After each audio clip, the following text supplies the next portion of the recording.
আল্লাহ পাক রব্বুল আলামিন পবিত্র কালামে হাকিমের ভিতরে ডাক দিয়ে বলছেন, নবী আপনি জানায়া দেন, ইয়া আইয়ুহাল্লাযীনা আমানু, যারা ঈমান আনবে, যারা একজন আল্লাহকে বিশ্বাস করবে, আমানু, যারা আল্লাহর উপরে ঈমান আনবে, ইয়া আইয়ুহাল্লাযীনা আমানু, হে রাসূল আপনি বলে দেন, আতিউল্লাহ ওয়া আতিউর রাসূল, তারা যেন আমি আল্লাহকে মানে এবং আপনি রাসূলকে তারা যেন অনুসরণ এবং অনুকরণ করে। সুবহানাল্লাহ। আমার আল্লাহ পাক রব্বুল আলামিন সর্বপ্রথম বললেন, বান্দা ইত্তাকুল্লাহ, আমি আল্লাহকে ভয় করো। আমার আল্লাহ বললেন, আমানু আতিউল্লাহ ওয়া আতিউর রাসূল, আমানু আতিউল্লাহ। আল্লাহ পাক রব্বুল আলামিন বললেন, আমানু আতিউল্লাহ, আনুগত্য করবেন কাকে? হুকুম মানবেন কার? জোরে বলতে হবে, হুকুম মানবেন কার? হুকুম চলবে আল্লাহর, আনুগত্য চলবে আমার রাসূলের। আমি আমার 3.5 হাত বডিকে যদি রাসূলের আদর্শ দিয়ে সাজাইতে পারি, কবরের 3টা প্রশ্নের জবাব তিনি সহজ করে ধরবেন, তিনি কে? আল্লাহ পাক রব্বুল আলামিন ডাক দিয়ে বলছেন, নবী আপনি জানায়া দেন। রাসূল ডাক দিয়ে বললেন, আল্লাহ একাধিকবার তো জানাইলাম, কাফেরদের মনের ভিতরে কোনো ভয় নাই, কাফেরদের মনের ভিতরে কোনো তাকওয়া নাই। কাফেররা তো আমি আল্লাহকে মানতে চায় না, আমি রাসূলকে মানে না, আপনাকে আল্লাহ হিসাবে মানতে চায় না। তারা 100 লক্ষ দেবদেবীর পূজা করে, 35 লক্ষ দেবদেবীর পূজা করে। আল্লাহ পাক রব্বুল আলামিন ডাক দিয়ে বললেন, ও রাসূল আপনি জানায়া দেন, আবু তালেব, আব্দুল মুত্তালিব আপনার চাচা হতে পারে, কিন্তু হেদায়েত দেওয়ার মালিক কে? আল্লাহর রাসূলকে 40 বছর পর্যন্ত কেউ গালি দেয় না। বিশ্বনবী দ্বীনের দাওয়াত দেওয়া শুরু করে দিলেন। মক্কার পথে পথে বিশ্বনবী দাওয়াত দেন। মক্কার অলিতে গলিতে যখন বিশ্বনবী দাওয়াত দিলেন, যেই সময়ে কাফের বেঈমানরা বলতেছিল মুহাম্মদ সবথেকে বড় বিশ্বাসী, তারাই মুহাম্মদের শত্রু হয়ে গিয়েছিল। বিশ্বনবীর চাচা আবু জাহেল মুহাম্মদকে খুব ভালোবাসতো। আব্দুল মুত্তালিব, আবু তালেব সকলেই মুহাম্মদকে ভালোবাসতো। এমন দুনিয়াতে আর কোন সন্তান তারা দেখে নাই আল্লাহর রাসূলকে এত পরিমাণ ভালোবাসতো। হাদিসের পাতা খুললে আমরা দেখতে পাই, রাত্রে বেলায় নিজের সন্তান এবং মুহাম্মদকে এক প্লেটের ভিতরে খাবার দিত। যখন নিজের সন্তানের খাওয়া শেষ, মুহাম্মদের খাওয়া শুরু, লাইট অফ করে সব খাবার মুহাম্মদের প্লেটের উপরে পৌঁছায় দিত। কিন্তু বলেন, কাফেররা কি জান্নাতে যাবে? তারপরেও কাফের জান্নাতে যাবে না। দুনিয়া থেকে যখন আল্লাহর রাসূলের চাচা বিদায় নেয়, আল্লাহ পাক রব্বুল আলামিন একটা সাধনা করেছিলেন। আল্লাহ সুবহানাহু ওয়া তাআলা রাসূলকে একটা কথা জানায়া দিয়েছিলেন, রাসূল আপনি যদি কোনো মুমূর্ষ ব্যক্তির কাছে গিয়ে দ্বীনের দাওয়াত দেন, আমি আল্লাহ যদি না চাই তাকে আমি আল্লাহ হেদায়েত দেব না। রাসূল সুতরাং দ্বীনের কথা পৌঁছায় দাও আপনার দায়িত্ব, মানা না মানা তার বিষয়। সুতরাং যত বাধা আসুক দ্বীনের কাছ থেকে এক চুল পরিমাণ কখনো সরা যাবে না, ঠিক কি না? দ্বীনের কাজ করলে বাধা আসবে। মুহাম্মদ সাল্লাল্লাহু আলাইহি ওয়াসাল্লামের উপরে বাধা এসেছে, আল্লাহ রাসূলকে দ্বীনের পথ থেকে সরে গেছে। হযরতে বিলাল রাদিয়াল্লাহু তাআলা আনহু, বিলাল যখন ইসলাম গ্রহণ করেছে, ইসলাম যখন বিলাল গ্রহণ করলো, ইসলাম গ্রহণ করা শেষ, বিলালকে বলে, বিলাল হাইয়া আলাস সালাহ বলে আর আজান দিতে পারবে না, এক আল্লাহর একত্ববাদীর প্রশংসা করতে পারবে না, এক আল্লাহকে তুমি স্বীকার করতে পারবে না। তুমি যদি আমারে মানো, দুনিয়াও পাইবা আখিরাতও পাইবা। কেমনে পামো? বিলালে ধইরা পাহাড়ের চূড়ায় নিয়ে গেছে, উত্তপ্ত বালুর ভিতরে শোয়ায় দিছে। উত্তপ্ত বালুর ভিতরে শোয়ায় দেয়া উটের ভুঁড়ি তার মাথার উপরে দিয়েছে। বলেন তো, বেলালকে ইসলাম ছাইরা দিছে? কথা বলতে হবে, বেলাল ইসলাম ছাড়ছে? বেলাল ইসলাম ছাড়ে নাই। সাহাবা একরাম যত কষ্ট করেছেন, তারপরেও তারা ইসলাম ছাড়ে নাই।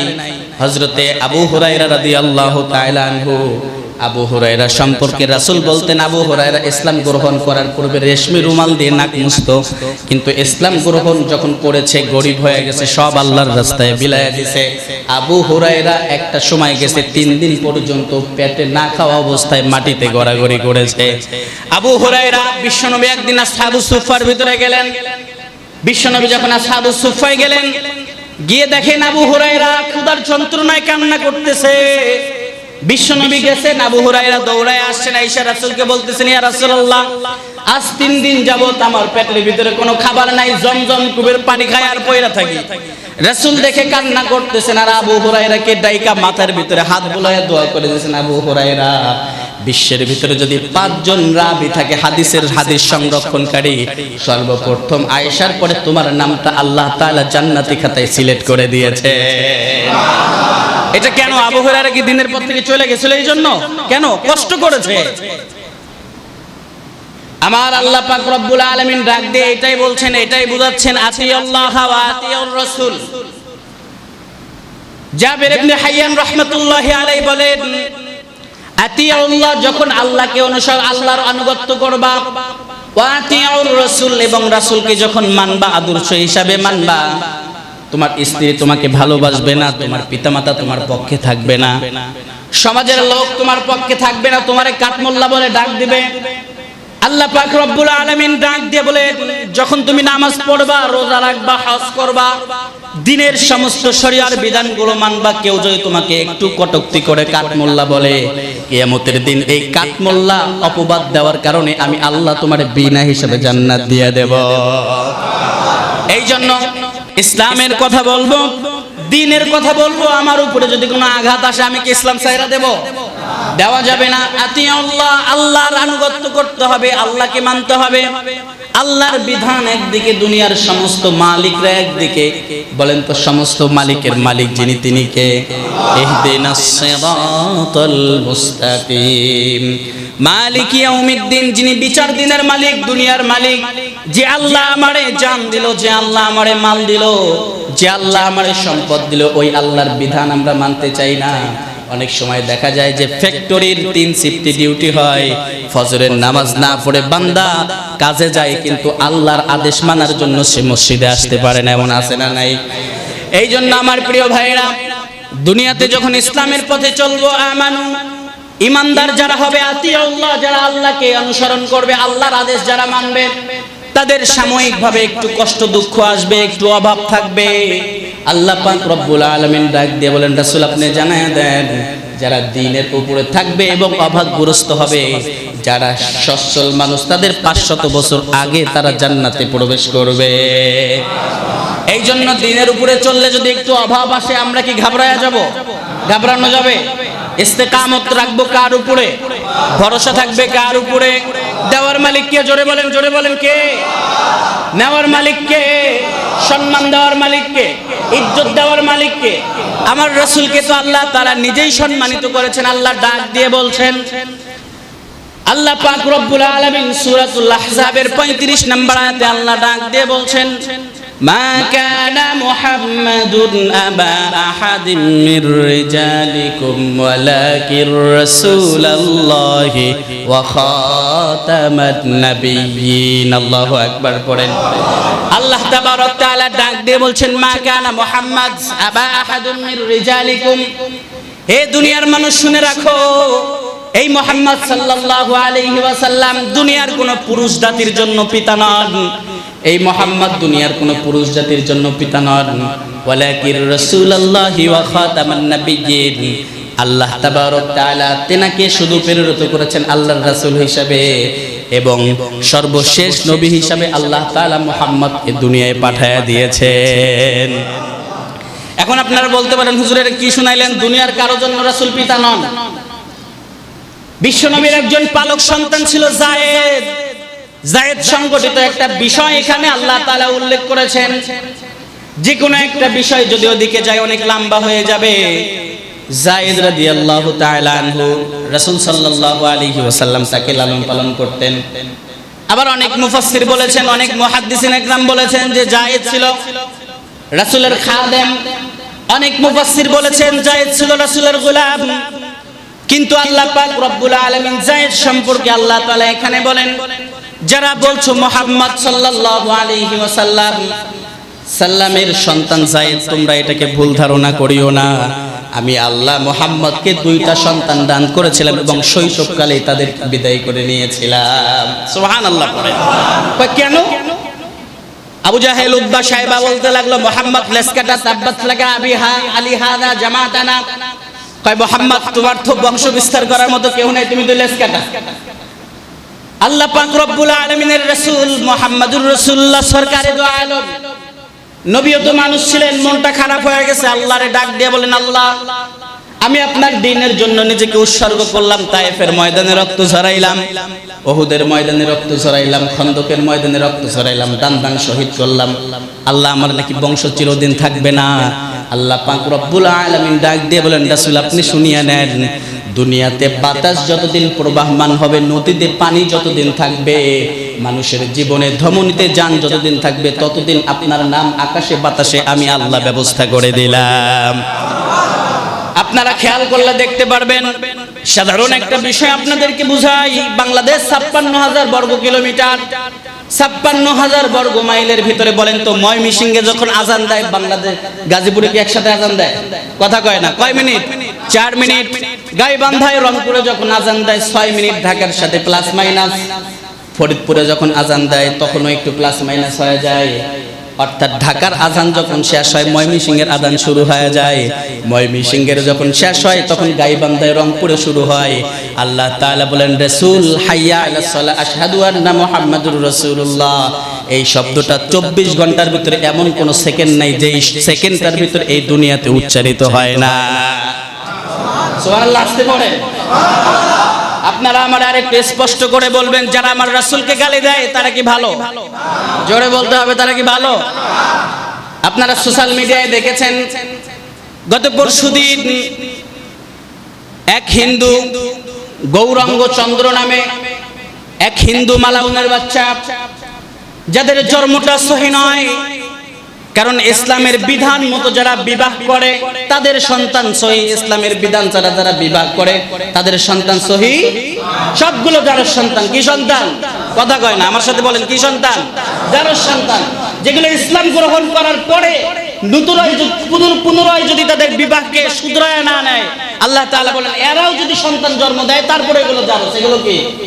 আল্লাহ পাক রব্বুল আলামিন সূরাতুন নূনের ভিতরে ডাক দিয়ে বলতেছেন যে রাসূল আপনি জানায়া দেন, যারা আপনার বিরোধিতা করবে তারা দুনিয়াতে ভালো কোনো ঘরের সন্তান নাই, ওগুলো বেয়াদব এবং অসভ্য, রাস্তাঘাটে পতিতাদের ঘরে তাদের জন্ম। রাসূলকে নিয়ে কটূক্তি করে ফেলছে। কি কটূক্তি করছে? কি কটূক্তি করছে? রাসূলকে বলতেছে, মুহাম্মদ তিনি একজন ধর্ম পণ্ডিত হতে পারে কিন্তু তিনি নারী লোভী ছিলেন। কলিজায় আঘাত লাগে না? নাউজুবিল্লাহ চিৎকার করে পড়েন, নাউজুবিল্লাহ। আমি বড় আশ্চর্য হয়েছি, যেখানে সংখ্যা বড়, যেখানে ১০০-র ভিতরে ৩ জন বা ৪ জন বিধর্মী, এও সব হিন্দু না, বৌদ্ধ আছে, খ্রিস্টান আছে, নাসারা আছে, বিজাতি আছে, 4% তাদের এই সংখ্যালঘু ইহুদি, খ্রিস্টান এবং হিন্দু দিয়ে 96% মুসলমানের দেশে রাসূলের নামে কটূক্তি করে, রাসূলের মান সম্মান নিয়ে কথা বলে। সংসদে আর কোনো আইন পাস হয় না। আল্লাহর জাত ও সিফাতের কসম, কাল কিয়ামতের ময়দানে সবাইকে আল্লাহর কাঠগড়ায় দাঁড়ায় তাদেরকে জবাবদিহি করতে হবে। আমার রাসূলকে নিয়ে কটূক্তি করে ফেলছে। আজকে যদি বাংলার জমিনে ইসলাম প্রতিষ্ঠা থাকতো, ওমর ইবনুল খাত্তাব বেঁচে থাকতো, হযরত মুআবিয়া বেঁচে থাকতো, হযরত আবু বকর, ওমর, উসমান যদি বেঁচে থাকতো, আল্লাহর জমিনের ভিতরে এই গৌরাঙ্গ চন্দ্র আল্লাহর রাসূলকে কটূক্তি করার কারণে ভোলার জমিনে শুধু নয় পুরো বিশ্বের ভিতরে কেউ যদি আল্লাহর রাসূলকে কটূক্তি করত, 1 সেকেন্ড তার গর্দানের ভিতরে কল্লা রাখার কোনো অধিকার কেউ রাখতে পারতো না। রাসূলকে নিয়ে কটূক্তি করে কত বড় সাহস, কত বড় দুঃসাহস। ধন্যবাদ জানাই প্রশাসনকে, রাত 1টার সময় এই বেয়াদবটাকে গ্রেফতার করেছে। আমরা আজকে সোশ্যাল মিডিয়ার মাধ্যমে সরকারের কাছে জোর দাবি জানাই, যারা রাসূলের বিরুদ্ধে কথা বলে, যারা রাসূলকে নিয়ে কটূক্তি করে, 2-1টারে ধইরা ফাঁসি দেন, সামনাসামনি ক্রস ফায়ার করে মারেন। আল্লাহর কসম করে বলছি, কোন বেয়াদব আর রাসূলের বিরুদ্ধে কথা বলার মতো দুঃসাহস দেখাতে পারবে না। আমার রাসূলের সম্মান যিনি বাড়িয়েছেন তিনি কে? জোরে বলতে হবে, তিনি কে? আমার রাসূলের সম্মান আমার আল্লাহ তাআলা বাড়িয়েছেন। তুমি কে মিয়া? তুমি কে কমানো? গৌরাঙ্গ চন্দ্র, গৌরাঙ্গ নামের অর্থ কি জানেন? গৌরাঙ্গ নামের অর্থ কি জানেন? গৌরাঙ্গ নামের অর্থ হচ্ছে আমরা বাংলা ভাষায় যেটাকে গোবর গোবর বলি, আরবিতে আর রাঙ্গু অল গৌরাঙ্গ। আল গৌরাঙ্গ অর্থ হচ্ছে গোবর দিয়ে সন্ধিত করা সুগন্ধি। কথা কয় নাকি? গোবর দিয়ে সন্ধিত করা সুগন্ধি, এমন একটা নামের অর্থের মানুষ। আল্লাহর রাসূল বলেন নামের তাসির তার ব্যক্তির উপরে পড়ে। যে ব্যক্তিটার নামের শুরুতে গোবর দিয়ে তার জীবন রঞ্জিত হয়, সে আমার রাসূলের বিরুদ্ধে যদি আর একবার কথা বলে, আল্লাহর কসম, কোন মুমিন কোন মুসলমান যদি তাদেরকে, কোন রাসূলের দিওয়ানা পাগল যদি তাদেরকে হত্যা করে ফেলে, রাষ্ট্রের কাজ যদি সে করে ফেলে, রাষ্ট্র যদি তাদের পক্ষ বিচার করতে আসে, তাদের বিপক্ষে রায় দেয় এবং মুসলমানদেরকে ফাঁসির রায় বা রিমান্ড দেয়, জেল দেয়, মুসলমান 16 কোটি মুসলমান এইটা কখনো বরদাস্ত করে নিতে পারবে না। বলে তো এটা কি আমার একার কথা? কার কথা? রাসূল আল্লাহ তাবারক তাআলা ডাক দিয়ে বলছেন, রাসূল ওয়ালাকির রাসূলুল্লাহি ওয়া খাতামান নাবিয়্যিন, সর্বশেষ নবী আপনি। আপনার নবুয়ত চির সংরক্ষণ করার দায়িত্ব কার? জোরে বলতে হবে কার? এখন আপনারা আমারে বলতে পারেন হুজুর আল্লাহর দায়িত্ব, তাহলে আপনি চিল্লান চিল্লাকে মিম্বরে বয়ে বয়ে, কথা আছে না নাই? কথা বলতে হবে, কথা আছে না নাই? আল্লাহ দায়িত্ব নিয়ে নিয়েছে, ওয়ালাকির রাসূলুল্লাহি ওয়া খাতামান নাবিয়্যিন, সর্বশেষ আল্লাহর নবী, নবুয়তের দায়িত্ব আল্লাহ দিয়ে দিবেন, সংরক্ষণ আল্লাহ করবেন। রাসূলুল্লাহ তারপরে এক হাদিস বর্ণনা করলেন, আল্লাহর রাসূল ডাক দিয়ে বলছেন, আনা খাতামুন নাবিয়্যিন লা নাবিয়্যা বা'দি, আমি সর্বশেষ নবী, আমার পরে আর কোনো নবী নাই। আমার পরে কেউ যদি নবী দাবি করে, তাদেরকে যদি তোমরা দুনিয়া থেকে বিদায় করতে পারো, আমি রাসূলের সঙ্গে তোমরা হাসতে হাসতে জান্নাতে প্রবেশ করবা। এখন বলেন, আল্লাহ যদি এইটার দায়িত্ব নিয়ে থাকে, তাহলে রাসূল কেন এটা বললেন? আল্লাহ পাক রব্বুল আলামিন দুনিয়াতে যত কিতাব পাঠিয়েছেন, যত সহিফা পাঠিয়েছেন, আল্লাহ দুনিয়াতে যত আসমানি কিতাব পাঠিয়েছেন, কিতাবগুলো পাঠিয়েছেন নবীদের উপরে, সংরক্ষণ করেছেন নবীরা। এবং কোন কিতাবের দায়িত্ব আল্লাহ তাআলা নেন নাই, শুধু একটা কিতাবের দায়িত্ব আল্লাহ তাআলা নিয়েছেন। আল্লাহ তাবারক তাআলা ডাক দিয়ে বলেন, কোরআনের দায়িত্ব আমি আল্লাহ নিলাম এবং এইটাকে সংরক্ষণ করার দায়িত্ব, কিয়ামত পর্যন্ত সংরক্ষণ করার দায়িত্ব আমি আল্লাহর কাছে আছে। এখন আপনারা আমারে বলেন, কোরআন যদি কেউ জ্বালায়া দেয়, কোরআন যদি কেউ অপমান করে, তার বিচার হওয়ার দরকার আছে না নাই? কথা জোরে বলতে হবে, বিচার হওয়ার দরকার আছে না নাই? দায়িত্বটা কার হাতে? আচ্ছা, হযরত আদম আলাইহিস সালাম থেকে এবং ঈসা আলাইহিস সালাম নবী আল্লাহ তাআলা পাঠিয়েছেন, কোন নবীর দায়িত্ব আল্লাহ তাআলা নেননি। পাঠিয়েছেন রাসূল হিসাবে, নবী হিসাবে পাঠিয়েছেন কে? আল্লাহ। দায়িত্ব নিয়েছিলেন? নেননি। কেন? যে কারণে, সঙ্গত কারণে, হযরতে ঈসা আলাইহিস সালামের জামানায় ইহুদি সম্প্রদায়, ঈসা আলাইহিস সালাম যখন দুনিয়া থেকে বিদায় নিয়ে গেল, ইহুদি সম্প্রদায় একসঙ্গে ৭৩ জন নবীকে কল্লা কেটে হত্যা করেছিল। কিন্তু আপনারা আমারে বলেন, আমার রাসূলের ক্ষেত্রে কি এই সাহসটা কেউ দেখাইতে পারছে? হযরত ওমর একবার গেছিল আল্লাহ রাসূলের কল্লা আনার জন্য, গিয়ে দেখে আসমা তার বোন কোরআন তেলাওয়াত করতেছে। ঘটনা বহুত লম্বা। আসমাকে গিয়ে জিজ্ঞেস করছে, কয় কি তেলাওয়াত করো? কয় মুহাম্মদ সাল্লাল্লাহু আলাইহি সাল্লামের উপরে যে কালাম, সেই কালাম তেলাওয়াত করছে। আমারে শোনাও। কয় তুমি না পাক, গোসল করে আসো। গোসল করে আসছে, রাসূলের কাছে গেছে। ওমরকে আল্লাহ তাআলা হেদায়েত দান করে দিয়েছে এবং এই ওমরের মাধ্যমে অর্ধজাহান আল্লাহ তাআলা শাসন করিয়েছেন। এবার বুঝে থাকলে বলেন, কোরআনের দায়িত্ব নিয়েছেন কে? কোরআন যদি কেউ অপমান করে, আপনারা তার বিচার করবেন না? কথা কর না, করবেন কি না? অবশ্যই করবেন। ঈমানের আওয়াজ দিবেন। বসে থাকলে মনে করবেন মুনাফিক, ভিতরে রোগ আছে। 2 নাম্বার, প্রসঙ্গগুলো বুঝবেন। আগের পূর্বে যে যতগুলো কিতাব ছিল, সমস্ত কিতাব আল্লাহ তাআলা পাঠিয়েছেন, কিন্তু এটা সংরক্ষণ করতে পারেনি। অর্থাৎ আল্লাহ তাআলা এটার মাহফুজের দায়িত্ব নেননি, হেফাজতের দায়িত্ব নেননি। কেন? এগুলো পরিবর্তনশীল, এগুলো পরিবর্তন হবে আস্তে আস্তে। তাওরাত যাবে, ইনজিল আসবে, এভাবে আস্তে আস্তে সহিফাগুলো, কিতাবগুলো আসতে থাকবে, নবীরা পাল্টাইতে থাকবে। কিন্তু আমার রাসূলকে খাতামুন নাবিয়্যিন যিনি বানিয়েছেন, তিনি কে? এখন নবুয়তের দায়িত্ব, নবুয়তটা আল্লাহ তাআলা সিলমোহর মাইরা দিয়েছেন। এখন আপনি একটা চিঠি দিয়ে দিলেন, চেক পোস্ট ইয়াতে কি যেন বলে, হ্যাঁ, পোস্ট অফিসে আপনি একটা চিঠি দিয়ে দিলেন, এই চিঠিটা আপনি সিলমোহর মাইরা দিলেন যে অমুকের কাছে পাঠাবেন, এই পর্যন্ত ক্ষান্ত আপনার কাজ। এখন এটাকে সংরক্ষণ করার দায়িত্ব কাদের? পিয়নদের।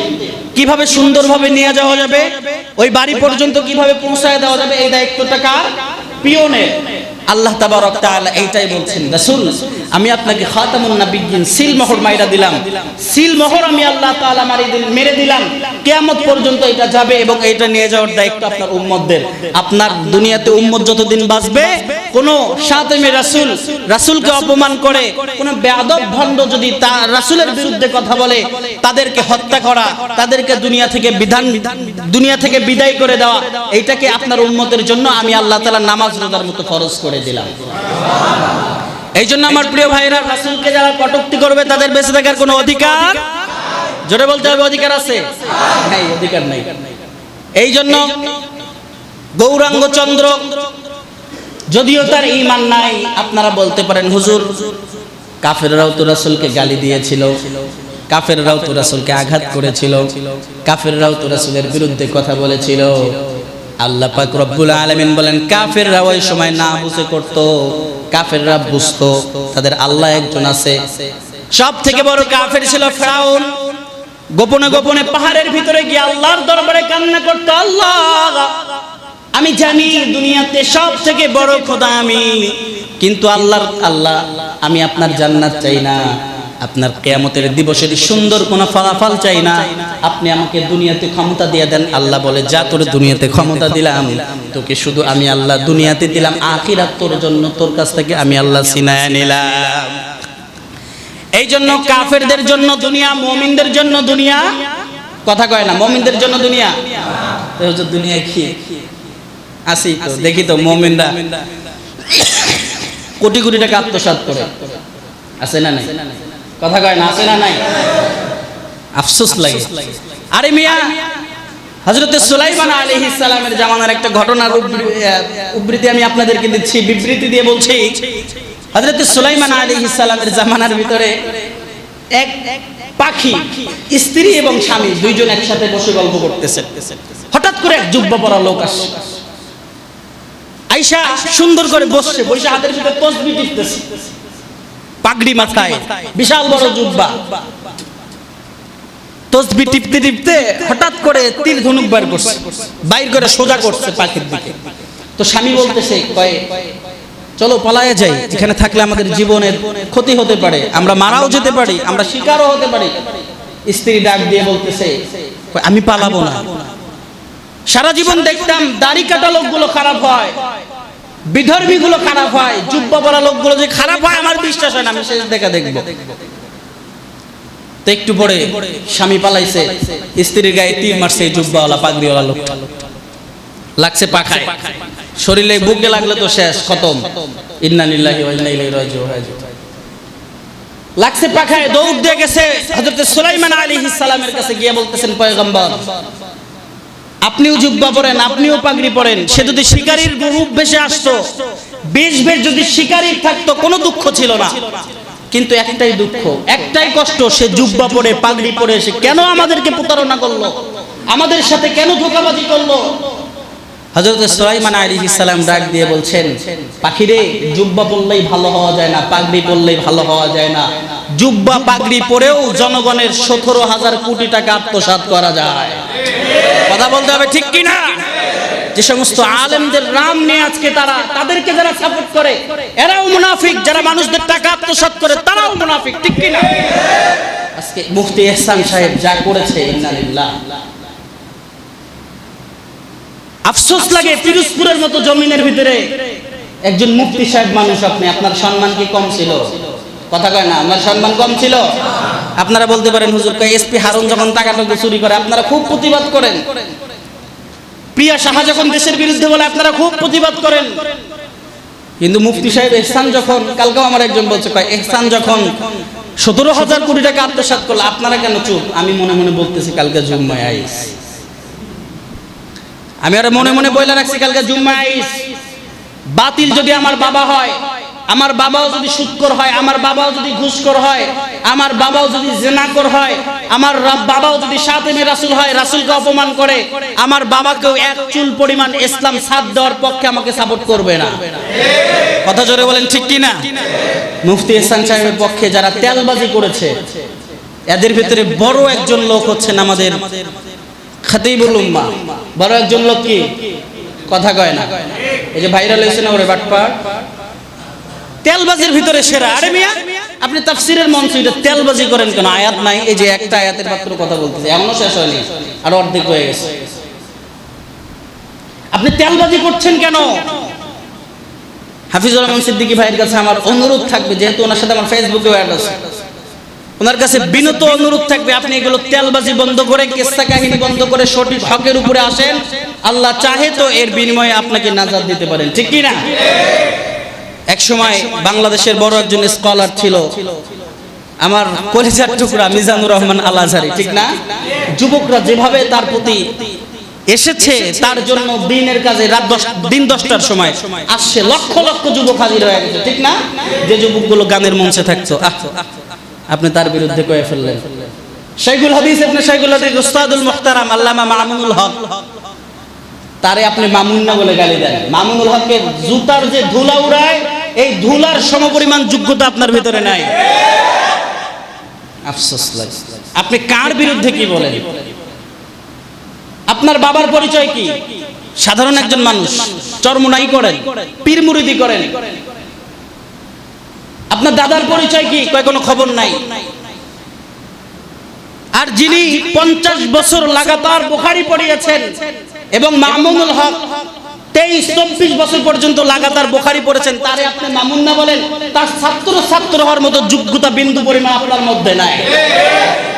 আপনি এগুলো ষড়যন্ত্র বাদ দিয়ে দেন, আল্লাহর দ্বীনের পথে আসেন, হকের উপরে চলেন।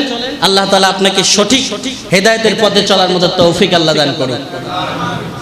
আরে ভাই, তাহিরির মাহফিলেও অনেক মানুষ হয়, তাহিরির মাহফিলেও লক্ষ লক্ষ মানুষ হয়, এজন্য কি তাহিরি হক? কথা কয় না, তাহিরি হক। আপনার মাহফিলে না হয় কোটি মানুষ হয়, এজন্য কি আপনি হকের ভান্ডার নিয়ে বসছেন না? শাইখুল হাদিসদেরকে গালি দিবেন, আস্তাগফিরুল্লাহ। একবার তো একটা কোরআনের আয়াত নিয়েও সে কটূক্তি করে ফেলছে, তাওবাতান নাসুহা, নাসুহা নামের ব্যক্তির মতো তাওবা করো। আল্লাহর কসম, আমি ওই দিন থেকে প্রায় 2 সপ্তাহ পর্যন্ত তাওবাতান নাসুহা এই আয়াতটার ব্যাখ্যা খুঁজেছি, কোন জায়গায় এই ব্যক্তির নাম নাই। এইসব বানোয়াট কিস্সা কাহিনী, ব্যাঙ্গের কিস্সা কাহিনী যারা বলে, তারা কখনো হকের প্রতীক হইতে পারে না। কথা জোরে বলেন ঠিক কি না? বাতিল যারা, কোনো ছাড় দেওয়ার টাইম নাই, চাকরি যাবে যাক। আপনি আমার অপছন্দ করবেন, করেন, সমস্যা নেই তো। আছেন কে? জোরে বলতে হবে, আছেন কে? আরেকবার এক মাহফিলের ভিতরে বইলা ফেললো, উজানির পীর রহমাতুল্লাহি আলাইহি। উজানির পীর খুব ভালো মানুষ ছিলেন, আমিও মাঝে মাঝে উজানিতে যাই বড়দের দোয়া নেওয়ার জন্য, চরমুনাইও যাই, আমি কিন্তু তাদের বিরোধী না। আমার দাদা এখনো গাইবান্ধা জেলার চরমুনাইয়ের জয়েন্ট সেক্রেটারি, এখনো চরমুনাই পরিবার থেকে আমার জন্ম, কিন্তু এখন চরমুনাই যদি আল্লাহর কোরআনের বিরুদ্ধে যায়, আমি কি চরমুনাইয়ের পক্ষে থাকবো? কথা মানে গেছে এমনটা নয়, যদি যায় কখনো আমি কি তাদের পক্ষে থাকবো? থাকার কোনো প্রসঙ্গ এখানে নেই। তো উজানির পীর, উনি নাকি গাছের জমির ভিতরে রসুন লাগাচ্ছেন, ছাত্রদেরকে সহ রসুন লাগাচ্ছেন। পীর সাহেব বলতেছেন, বাবা গল্প করিও না, তোমরাও রসুন লাগাও আর আল্লাহ আল্লাহ জিকির করো। যখন ছাত্ররা আল্লাহ আল্লাহ জিকির করছে, রসুনও আল্লাহ আল্লাহ জিকির করা শুরু করে দিয়েছে। সুবহানাল্লাহ কই। আফসোস লাগে আপনাদের, আমাদের আফসোস লাগে আপনাদের জন্য। আমাদের রসুন কিভাবে আল্লাহর জিকির করে? হ্যাঁ আমি মানি, তবে এই যুগে এমন মানুষ নাই যার কথায় রসুন চলে, ঠিক কি না? এক সময় ছিল বাঘ তাদের কথা শুনে চলে যেত। হযরত মুআবিয়ার শাসন আমলে বাঘও মুআবিয়ার কথা শুনেছিল, মুআবিয়ার বিরুদ্ধে কখনো বাঘও চলে নাই। কিন্তু এই যুগে তো এটা নাই রে ভাই। আপনি কেন এসব বানোয়াট কিস্সা কাহিনী বলেন? আল্লাহ তাআলা যারা গলাবাজ তাদেরকে হেদায়েত দান করুক। জোরে পড়েন আমিন। তাফসীরের ময়দানকে আল্লাহ তাআলা পরিপূর্ণ তাফসীর দিয়ে ভরপুর করে দেন, চিল্লায় পড়েন আমিন। বিষয়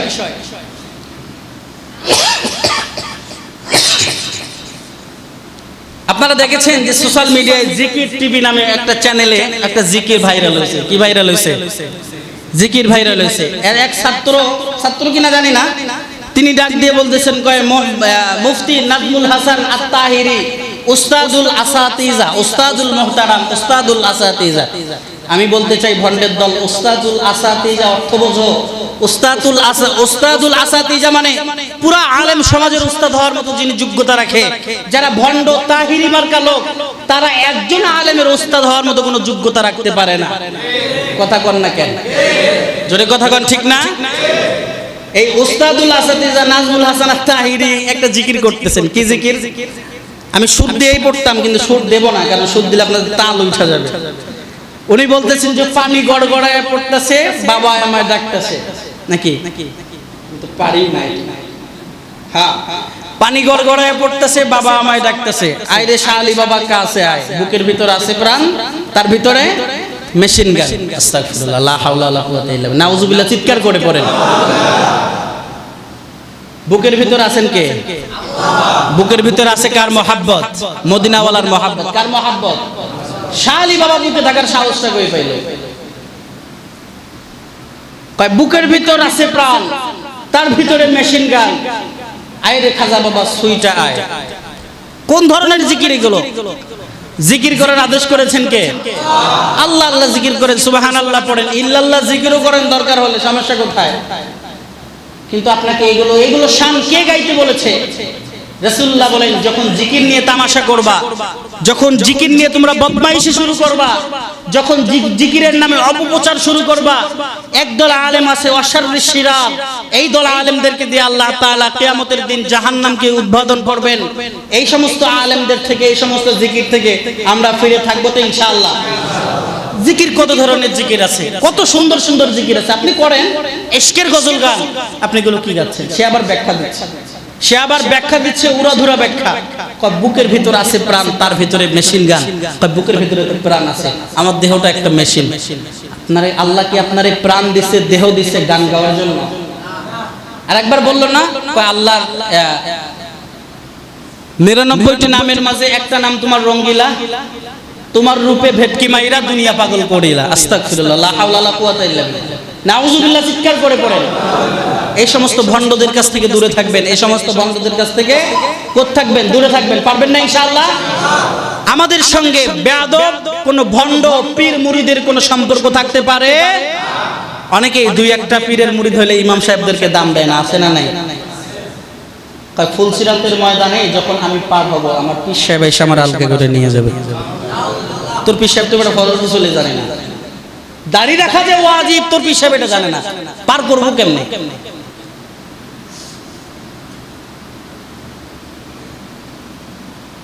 আল্লাহ পাক রব্বুল আলামিন ওদেরকে হেদায়েত দান করুক। আরো জোরে পড়েন আমিন। ওরা আমাদের ভাই, তওবা করলে ওদেরকে আমরা বুকের সাথে লাগায় নেব। বিশেষ করে এই ময়দানটাকে একদম কালো বানায় ফেলছে গিয়াসউদ্দিন তাহিরি ভাই, ঠিক না? নাচানাচি, গজল, ড্যান্স যে কারে কয়, এই যত কৌতুক করতে পারে, আমার মনে হয় বাংলাদেশের হিরো আলম এত কৌতুক করতে পারে না। কথা কোন ঠিক কি না? আফসোস লাগে এদের জন্য। আল্লাহ তাবারক তাআলা সুন্নি ভাইদেরকে হেদায়েত দান করুক।